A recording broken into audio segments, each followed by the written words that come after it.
Hey everybody, it's Emily, the Crazy Worm Lady. I am here today with my Worm Factory 360, which, as you know, has our blue worms.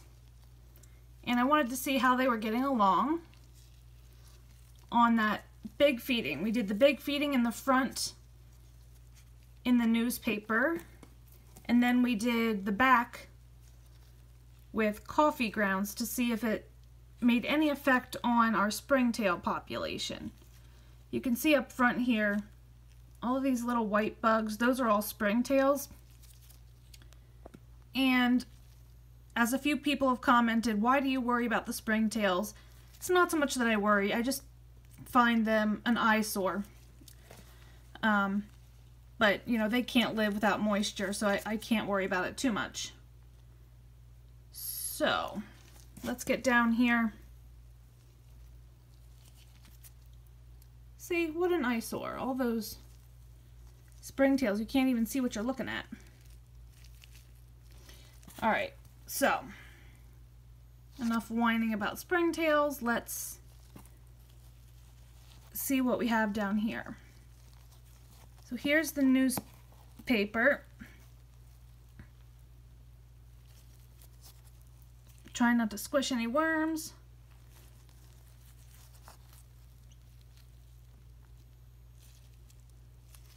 A lot of springtails, but where's our food? Oh, here we go. They're actually getting onto this carrot, which is unusual. Usually they don't like the carrots a whole lot. Springtails.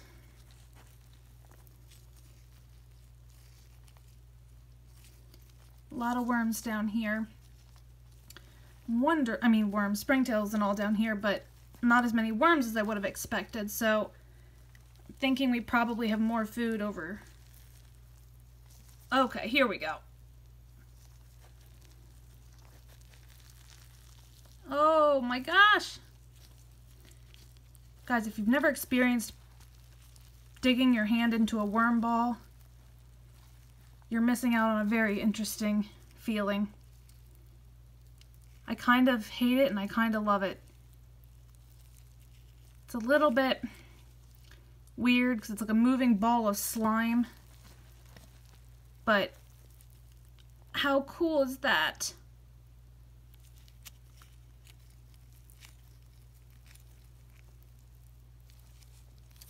So as we can see, they're getting along splendidly.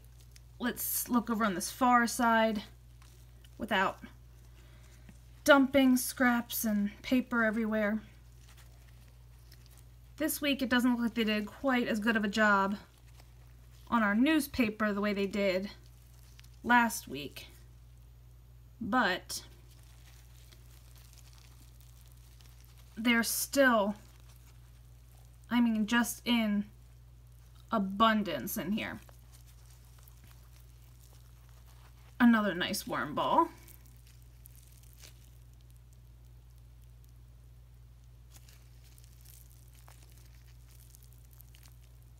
Squishy sound.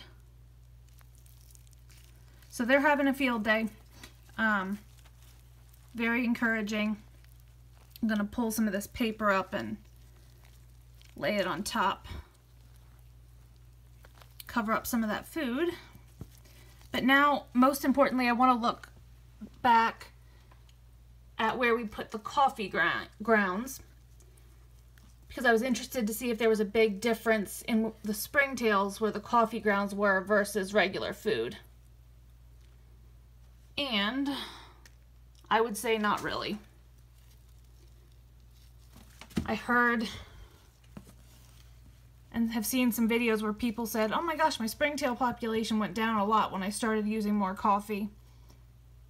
But all of those flecks are not all eggshell and oyster shell. That's a whole lot of springtails. And there's not as many worms back here, and I'm thinking they're probably just not as interested in the coffee as they are the food in the front. This is our avocado shell. They seem much less interested in this now as well. I guess that lovely feeding they have up front is the most appetizing right now to them. Poor guy, let me get him off my glove. But, yeah, so far so good. This feeding is going quite well. I'm gonna kind of mix this whole tray up now because it doesn't look like the coffee's... I always do that, guys. I just flung some on the floor. The coffee doesn't seem to be making any difference, so I'm just gonna mix everything up. We'll lay down some bedding. I think we probably have room for one more feeding in this tray before we start a new one. So let me get started on that, make sure I didn't throw any worms on the floor, and we'll call it a week. So it's been a few days since my update when I was planning to feed these guys.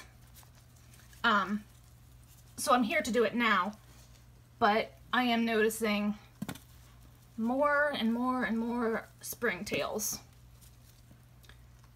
But these guys are still all throughout. They look, ooh, just threw some on the floor, nice and healthy. So I'm gonna add a feeding, I think just right on top, and then we'll cover it up with some bedding. And like I said, we're coming down to the end as far as how much this tray can hold. So this may or may not be the last week. We might have one more in us, but let's get some food in here and see how they do with it. So I have some of my soup stock and some watermelon and some cherry tomatoes. Just the regular stuff I usually have. Just letting all of this excess water, squeezing it off before I put this stuff in here. Stuff is slimy and nasty. There's ginger in there, there's some lime slices. These are things that, you know, I have tested in my bins, and the worms have no problem with it. If you haven't seen my Forbidden Foods experiment where I fed some of these controversial foods to my bins, hit my playlist button off my main page and go to the Wormageddon Forbidden Foods, and you can see how that experiment went. I will give a little spoiler alert. Nothing that we fed that was a forbidden food ended up being any problem at all for our worms. So let's get something to top this off, and that will be our update for this week. Okay, so my shredder was overheated from shredding for one of my other bins, so I just sprinkled some eggshell, and then I have some pieces of newspaper over the top here that'll absorb moisture, block out the potential bugs, and I will put the lid on, and we will be back next week for an update. So drop those comments below. Subscribe if you'd like some more content from me. Always feel free to share my videos if you think they might be of interest or help to someone else. I always like to get the word out. So I hope you guys have a great day, and I'll be back next week for an update.